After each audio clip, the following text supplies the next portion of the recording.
Hello students welcome to my SM studio YouTube channel. आज मैं तुम्हारे क्लास 6 जो आमार विज्ञान आसिल आमार विज्ञान तार 3 नम्बर चैप्टार लेसन नम्बर 3 सुस्वास्थ्यर भावे खाद्य इंग्लिश मिडियामत एफाले दिया आछे फूड फर हेल्थी लाइफ दिया आछे। तो ये चैप्टार आज मैं आलोचना कर दिम। चैप्टार सकलबार एमसीकिউ क्वेश्चन और पार्टभित्तिक क्वेश्चन मैं आलोचना कर दिम।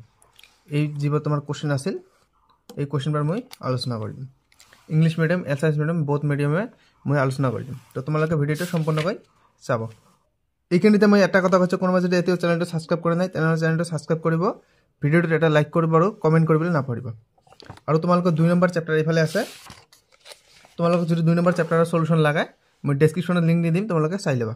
2 নম্বৰ চেপ্টাৰ দি আছে যে জীৱ আৰু জৈৱ বিচিত্ৰ, আৰু প্ৰথম চেপ্টাৰ যদি লাগে চেপ্টাৰ নম্বৰ 1 এইটো মই তোমালোকক লিংক দি দিম ডেসক্ৰিপশনত, তোমালোকে ক্লিক কৰি চাই ল'লে হৈ গ'ল। তো আহক আমি ভিডিওটো আৰম্ভ কৰোঁ। তো পোনপ্ৰথমে মই এছামিছ মিডিয়ামৰ আলোচনা কৰিম। তোমালোকে কিতাপখন বাহিৰ কৰিলা। প্ৰথম কোৱেশ্যন কি দি আছিলে, তলত দিয়া সমূহৰ পৰা অমিল বস্তুটো উলিওৱা আৰু ইয়াৰ এটা কাৰণ দৰ্শাওৱা। তো প্ৰথমত এ নম্বৰ দি আছিলে আমাৰ জোৱাৰ, বজৰা, ৰাগি আৰু বুট দি আছিল। ইয়াতে বুটটো চনা দি আছিলে, ইংলিছ মিডিয়ামত দি আছে। তো অমিলটো ইয়াত হৈছে চনা, কাৰণ চনা এডাল হৈছে ডাল জাতীয় খাদ্য, আনবোৰ হৈছে তোমালোকৰ শস্য বা ইংলিছত কি কয় মিলেট। তো বি নম্বৰত কি দি আছে, ৰাজমা দি আছিলে, কিতাপত ভালদৰে চাই লোৱা। বুট দি আছে, তাৰপিছত চয়াবিন দি আছে আৰু কি দি আছে, চাউল দি আছে। তো ইয়াত আমাৰ অমিলটো হৈছে যে ইয়াত অমিলটো হ'ব আমাৰ চাউল, কাৰণ চাউল এটা হৈছে শস্য, বাকীবোৰ প্ৰটিনযুক্ত ডাল জাতীয় খাদ্য। ঠিক আছে। 2 নম্বৰ কোৱেশ্যনটো বাহিৰ কৰি লোৱা তোমালোকে। 2 নম্বৰ কোৱেশ্যন কিতাপত কি দি আছে, ভাৰতবৰ্ষৰ পুৰণি আৰু আধুনিক ৰন্ধন প্ৰণালীৰ তুলনা কৰা। পৰম্পৰাগত ইয়াত উত্তৰ দি আছে যে পৰম্পৰাগত ৰন্ধন প্ৰণালী প্ৰাকৃতিক স্থানীয় সামগ্ৰী আৰু বেছি সময় লৈ পকোৱা খাদ্যৰ ওপৰত আধাৰিত, আনহাতে আৰু আধুনিক ৰন্ধন প্ৰণালী ত্ৰুটিপূৰ্ণ খাদ্য, প্ৰস্তুত খাদ্য আৰু স্বাদ সুন্দৰ খাদ্যৰ ওপৰত আধাৰিত। পৰম্পৰাগত খাদ্য বেছি পুষ্টিকৰ হ'লে সময় খৰচী। তাৰপিছত 3 নম্বৰ কোৱেশ্যন কিতাপত পঢ়ি যাওঁ তোমালোকে। 3 নম্বৰ কোৱেশ্যন কিতাপত দি আছে যে সকলো সোৱাদযুক্ত খাদ্য পুষ্টিকৰ নহয় আৰু সকলো পুষ্টিকৰ খাদ্যই সোৱাদযুক্ত নহয়, আলোচনা কৰা। ইয়াৰ উত্তৰ ইয়াত দি আছে যে চিপছ, বাৰ্গাৰ, চকলেট আদি সোৱাদযুক্ত কিন্তু বেছি মিঠা, তেলত ভাজা আৰু কম পুষ্টিকৰ, আনহাতে কেঁচা চালাড আৰু উৰুলি ডাল পুষ্টিকৰ কিন্তু সকলোৰে মুখত সোৱাদ নলয়। তাৰপিছত 4 নম্বৰ কোৱেশ্যনটো তোমালোকে পঢ়িলা। কিতাপত তলত দি আছে যে তলত উল্লেখ কৰা 3বিধ খাদ্য সামগ্ৰী তুমি কোনবিধ খাবা আৰু কিয় খাবা ইচ্ছা কৰিবা। ইয়াত এ বি চি 3টা দি আছে। ইয়াত চিটোক শুদ্ধ উত্তৰ বুলি বাছিলাম, কিয়নো সতেজ ফল আমি খাব লাগে, কাৰণ ইয়াত দিয়া আছে যে ইয়াত থাকে কোনো ৰাসায়নিক সংৰক্ষক নাই আৰু আটাইতকৈ স্বাস্থ্যকৰ। ঠিক আছে।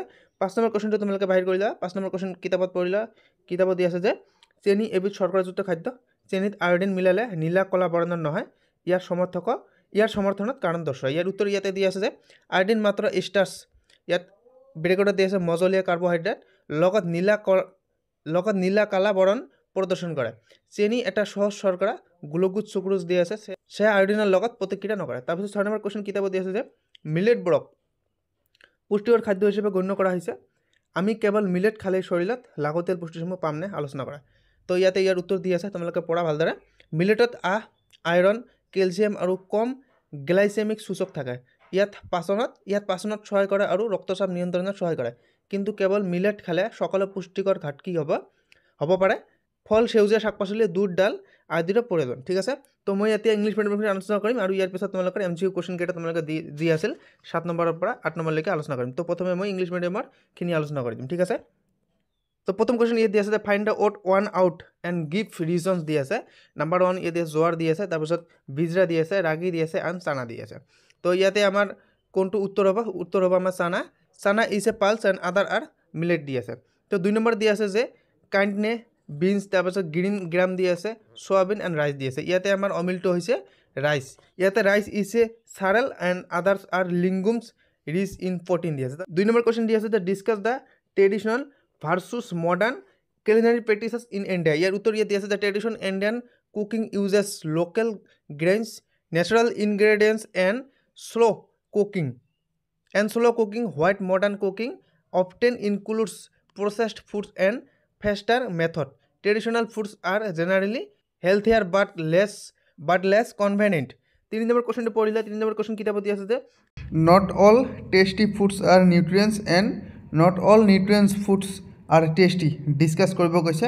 তো ইয়াৰ উত্তৰ ইয়াতে দি আছে যে ইয়াৰ উত্তৰ হৈছে এইটো, the junk food are tasty but can be unhealthy. তাৰপিছত নিউট্ৰিয়েন্টছ দি আছে nutrients items like boiled vegetable may not appeal to everyone, example দি আছে পিজ্জা। তাৰপিছত হ'ব আমাৰ স্পটেড পলছ দি আছে, 4 নম্বৰ কোৱেশ্চন দি আছে 3 ফুড আইটেম আর গিভেন বলো 1 2 3 দি আছে which food item would you prepare to eat and why ইয়ার উত্তর হিসেবে আমি 3 নম্বরটা বাছিলাম ইয়ার 3 নম্বর কি দিয়েছে ফ্রেশ ফুড ইয়াতে দিয়েছে আমার contents fibre no added sugar or preservatives best for health দিয়েছে তাৰপিছত 5 নম্বৰ কোৱেশ্চনটো পঢ়ি যাও তোমালোকৰ 5 নম্বৰ কোৱেশ্চন দিয়েছে যে sugar is an example of carbohydrate if sugar is tested with iodine solution it does not change its colour to blue black what can be the possible reason ইয়ার reason তোমালোকৰ কি হয় মই পঢ়ি শুনাইছোঁ ইয়াত দি আছে যে iodine react with esters not simple sugars like glucose or sucrose so sugar shows no color change with iodine 6 number question to পড়ি যাও তোমালোকে 6 number question দি আছে যে why are millet considered as a healthy choice of food can millet consumption alone suffice for the nutritional requirement of the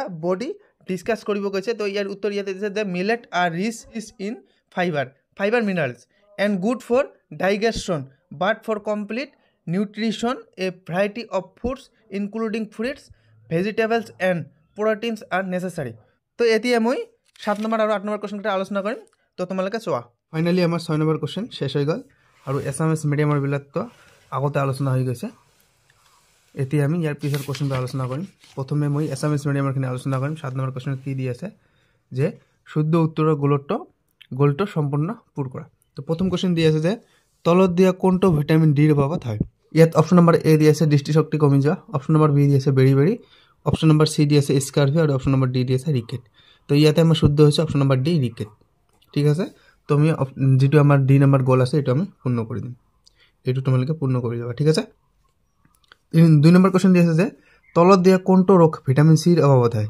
ইয়াতো চাৰিটা option দি আছে option number এ দি আছে দৃষ্টিশক্তি কমি যোৱা অপশন নম্বৰ বি দি আছে স্কাৰ্ভি অপশন নম্বৰ সি দি আছে ৰিকেট আৰু অপশন নম্বৰ ডি দি আছে ৰক্তহীনতা তো ইয়াতে আমাৰ শুদ্ধ উত্তৰ হৈছে অপশন নম্বৰ বি স্কাৰ্ভি তো আমি অপশন নম্বৰ বি যেটো গোল আছিল এটো আমি পূৰ্ণ কৰি দিম ঠিক আছে তো 3 নম্বৰ কোৱেশ্চন দি আছে যে তলত দিয়া কোনটো ভিটামিন এ ৰ অভাৱত হয় ইয়াত অপশন নম্বৰ এ দি আছে দৃষ্টিশক্তি কমি যোৱা অপশন নম্বৰ বি দি আছে হাড় আৰু দাঁত ক্ষয় যোৱা অপশন নম্বৰ সি দি আছে বেৰি আৰু অপশন নম্বৰ ডি দি আছে স্কাৰ্ভি তো ইয়াতে আমাৰ শুদ্ধ উত্তৰ হৈছে অপশন নম্বৰ এ দৃষ্টিশক্তি কমি যায় ঠিক আছে তো আমি অপশন নম্বৰ এ টো সম্পূৰ্ণ কৰি দিম ঠিক আছে আৰু স্কাৰ্ভি তো জানাই এটো ভিটামিন সি ৰ অভাৱত হয় ইয়াতে আমি অলপ আগতে আলোচনা কৰিলো তো 4 নম্বৰ কোৱেশ্চন দেখিম আমি 4 নম্বৰ দি আছে যে এটো তলত দিয়া কোনটো ৰোগ লোৰ অভাৱত হয় ইয়াতে অপশন নম্বৰ এ দি আছে ৰক্তহীনতা অপশন নম্বৰ বি দি আছে দৃষ্টিশক্তি কমোৱা এটো ভিটামিন এ ৰ অভাৱত হয় অপশন নম্বৰ সি দি আছে বেৰি অপশন নম্বৰ ডি দি আছে স্কাৰ্ভি এটো ভিটামিন সি ৰ অভাৱত হয় তো ইয়াতে আমাৰ শুদ্ধ উত্তৰ হৈছে অপশন নম্বৰ এ ৰক্তহীনতা ঠিক আছে যেহেতু অপশন নম্বৰ এটো শুদ্ধ উত্তৰ গতিকে এই গোলটো আমি সম্পূৰ্ণ কৰি দিম তোমালোকে এই গোটেইখিনি সম্পূৰ্ণ কৰি লবা মই অকল এটো সম্পূৰ্ণ কৰি দিছো তো 8 নম্বৰ কোৱেশ্চনত কি দি আছে যে তলত দিয়া উপাদান সমৃদ্ধ খাদ্যবৰৰ প্ৰতিটোৰে দুটাকৈ নাম উল্লেখ কৰা তো স্নেহ পদাৰ্থ দি আছে ইয়াতে মই দি দিছো ইয়াত মাখন বাদাম শ্বেতসাৰ দি আছে আলু চাউল দিছো তাৰপিছত 3 নম্বৰ দি আছে আজাতীয় খাদ্য দি আছে শাক পাচলি আৰু দানা দি আছে তো প্ৰটিন দি আছে কণী ডাল বা মাছ মাংস দিলে হল মাছ মাংসৰ পৰা আমি প্ৰটিন পাম আমাৰ এছএমএছ মিডিয়ামৰ খন শেষ হৈ গল এতিয়া আমি ইংলিশ মিডিয়ামৰ খন আলোচনা কৰিম তো 7 নম্বৰ কোৱেশ্চন দি আছে যে তো প্ৰথমটো দি আছে যে which of the following diseases incased by the deficiency of vitamin D তো ইয়াতে আমাৰ শুদ্ধ উত্তৰ হৈছে অপশন নম্বৰ ডি ৰিকেট ঠিক আছে তো আমি অপশন নম্বৰ ডি টো সম্পূৰ্ণ কৰি দিম এটো আৰু 2 নম্বৰ কোৱেশ্চন দিছে যে which of the following diseases incased by the deficiency of vitamin C তো ইয়াতে আমাৰ শুদ্ধ উত্তৰ হৈছে অপশন নম্বৰ বি স্কাৰ্ভি ঠিক আছে তো আমি অপশন নম্বৰ বি টো সম্পূৰ্ণ কৰি দিম ঠিক আছে 3 নম্বৰ কোৱেশ্চন দি আছে যে which of the following diseases incased by the deficiency of vitamin A তো এটো সকলে জানে এটো হৈছে অপশন নম্বৰ এ এটো হৈছে আমাৰ option number A loss of vision তো আমি অপশন নম্বৰ এ টো সম্পূৰ্ণ কৰি দিম ঠিক আছে তো কোৱেশ্চন নম্বৰ 4 কি দি আছে which of the following diseases incased by the deficiency of iron এটো লোৰ দ্বাৰাই কৈছে তো ইয়াত আমাৰ শুদ্ধ উত্তৰ হৈছে অপশন নম্বৰ এ এমোনিয়া ৰক্তহীনতা ঠিক আছে তো আমি এটো সম্পূৰ্ণ কৰি দিম তো 8 নম্বৰ কোৱেশ্চন কৈছে আমাৰ যে name two foods is rich in ইয়াত ফ্যাটস দি আছে তো বাটাৰ আৰু নাট দিছো মই তাৰপিছত বি নম্বৰ দি আছে স্ট্ৰেছ দি আছে ইয়াত মই ৰাইস দিছো আৰু পটাটোস দিছো তাৰপিছত এটো কোৱেশ্চন নম্বৰ সি হ'ব বি আছিল ইয়াতে এটো সি কৰি লবা ডায়েটাৰী ফাইবাৰে কৈছে কি ইয়াত মই দিছো গেইনস দিছো আৰু ভেজিটেবলস দিছো তাৰপিছত অপশন নম্বৰ ডি দি আছে কোৱেশ্চন নম্বৰ ডি প্ৰটিন দি আছে মই এগস দিছো আৰু পালস দিছো ঠিক আছে তো আজি ভিডিও আমাৰ এইখিনিয়ে যদি ভিডিওটো ভাল লাগে তেনেহলে লাইক কৰিব আৰু চেনেলটো সাবস্ক্ৰাইব কৰিবলৈ নাপাহৰিব